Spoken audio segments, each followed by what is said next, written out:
Final topical in the name of Deputy Jennifer Carroll McNeill to discuss extra funding for domestic sexual gender-based violence service providers, announced on the 21st of November. Thank you, Lascan Corla. Indeed, on 19th of January this year, Lascan Corla, this House stood collectively behind the community of Tullamore and the family of Aisling Murphy following her untimely and violent death at the hands of a man in plain sight of onlookers. Indeed, the good, decent people of Ireland stood, as we stood outside and inside this House, they stood in every town in Ireland, stood in solidarity and in a massive public demonstration against violence against women. Violence by men against women was a theme universally condemned in this House, and the Taoiseach and Taoiseach alike said we would do everything possible to prevent a crime of that kind ever happening again. However, the reality is that violence against women of one kind or another is an all too everyday occurrence. There is a spectrum of violence, of course, from harassment to sexual assault, physical, emotional violence to femicide. And this remains grounded in a culture where women still make the changes to their lives that do not need to be considered by men in the same way. Changes to exercise plans, commuting plans, fear of the stranger, fear in their own community, fear in their own home. And in January this year, I took the opportunity of reading into the record of the Dáil the names of the other 21 women whom we know lost their lives at the hands of a man over the past 27 years. I said then and I say now that it doesn't matter where you live or what you do. By your simple existence, a woman's life is at risk from men that they know and men that they don't know in a way that is just not replicated for men. It's an everyday problem, and it requires an all of society everyday response by ourselves, by you, Minister, by Deputy O'Sullivan, Deputy Farrell, who has been such an ally in this and stood with me on so many evenings raising this important issue again and again. And throughout this year, I have sought to try to keep this issue alive, not just in January of this year in this House, but throughout the year, by being consistent in recognising it, by being consistent in naming in this House all of the women who died at the hands of men that we know over the past 27 years as identified by Women's Aid, and to give them equivalent recognition insofar as we can to the recognition that this House gave to Aisling Murphy and her family in January of this same calendar year, though it seems so long ago at this point. Many of those women were migrants, many were of different ages, they were of different colours, they were different communities, but all of them died violently and needlessly. And so I draw tonight for the final time the House's attention to those women who died in the last 2 months over the past 27 years, the months of November and December. And the 17 women who died in that period in November are Kitty Fitzgerald, Regina O'Connor, Fabioli Camara de Campos, Carmel Breen, Mary Cully, Mary Callaghan, Kieran Quavo, Nolene Brennan, Alicia Bro, Sarah Hines, Dervla Keating, Biba Solit, Yvonne O'Shea, Mary Dillon, Susan Dunn, Marguerite O'Dwyer, Eileen Costello O'Shaughnessy. And in December, the 25 women who died at that time were Marilyn Wren, Sophie Toscan Duplantier, Belinda Pereira, Geraldine Diver, Siobhan Hines, Sheila Lynch, Jean Riley, Jennifer Wilkinson, Sandra Collins, Susan Prakash, Sister Philomena Lyons, Lisa Bell, Christine Quinn, Anne Flynn, Colleen Mulder, Sylvia Roach Kelly, Celine Cawley, Rebecca Hoban, Sharon Whelan, Sarah Staunton, Angelique Belling, Valerie Greeny, Rose Hanrahan, Nadine Lott, and Zenat Daz-Shabsheb. 2022 has itself been a year of significant violence against women. There has been significant progress from the Department of Justice, but yet, despite our efforts in January of this year to call it out in the way that this House so collectively did, it has still been a very, very difficult year for women suffering at the hands of largely men, and there is still a lot yet to be done. And so I raise the issue of funding in particular with you tonight, Minister. Thank you, Lascan Corla, and I thank Deputy Carroll McNeill for raising this important matter concerning the funding for the Domestic Sexual and Gender-Based Violence Service. As the Deputy is aware, earlier this year, Zero Tolerance, the new national strategy to combat domestic, sexual and gender-based violence, was launched. It is an ambitious 5-year programme of reform, a whole-of-society plan of action. Implementation of the strategy is a whole-of-government priority, backed up by a substantial funding commitment under Budget 2023. An extra €9 million for 2023, a 22% increase, and record funding for combating domestic, sexual and gender-based violence was secured. This extra €99 million includes increased funding of 6.8 million for organisations funded by TUSLA, which is being made available through a targeted funding call. Government has made clear it is our intention that every person who needs a refuge space will have access to one, and that victims have access to supports when and where they need them.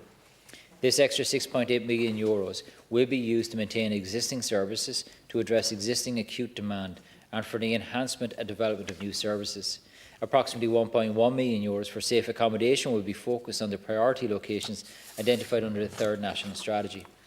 Under the funding call, there is an emphasis on supporting projects to address geographic need for those with additional vulnerabilities or complex needs, and for supports for young people who have experienced sexual violence. There is €2.3 million available to domestic violence services to address acute sustainability and service demand pressures, to support organisations to provide greater coverage in rural areas, and for children support services. And there is €900,000 available for sexual violence services to meet the needs of younger people and to address geographical gaps in provision. This brings the total allocated to TUSLA up to €37 million for funding for domestic sexual and gender-based violence services.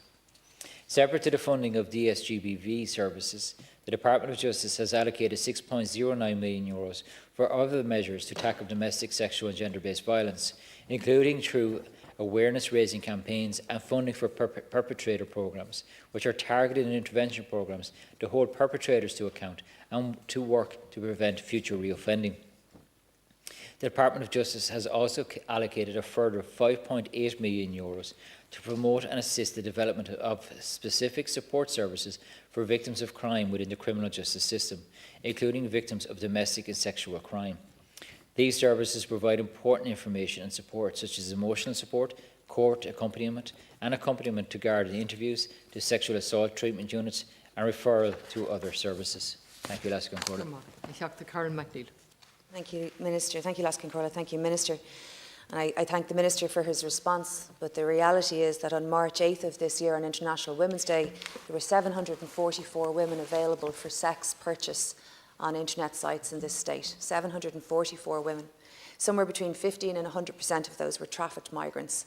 And there remains no refuge in Dunleary.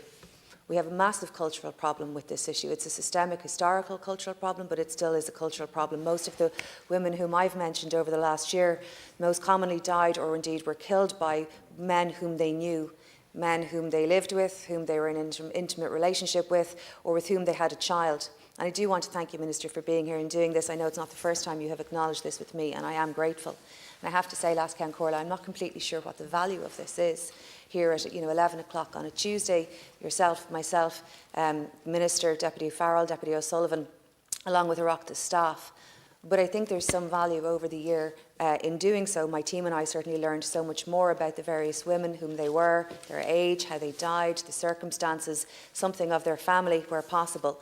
And it's not always been easy, and I want to thank in particular my staff who have both helped with research, but who more importantly have conscientiously marked the anniversaries, sometimes multiple anniversaries on a given day, on my social media, and allowed it to be tracked in that way also.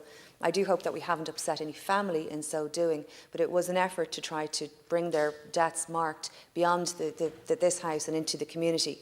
Sometimes though, when I look at the reactions, the emails, the comments, perhaps I feel that it does have significance to try to create remembrance beyond the pain of the family, which is obviously unquestioned, but into the wider community, the same community who stood up against violence in January 2022 and will, I hope, in January 2023, and indeed every year thereafter until this scourge against women is no more.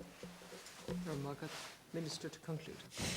Thank you, Laskin Corla, and I thank the Deputy again for raising a very important matter, and the Deputy has been very consistent since she became a member of the Dáil Éireann in raising this very important and very serious issue, and I'm very much aware of that.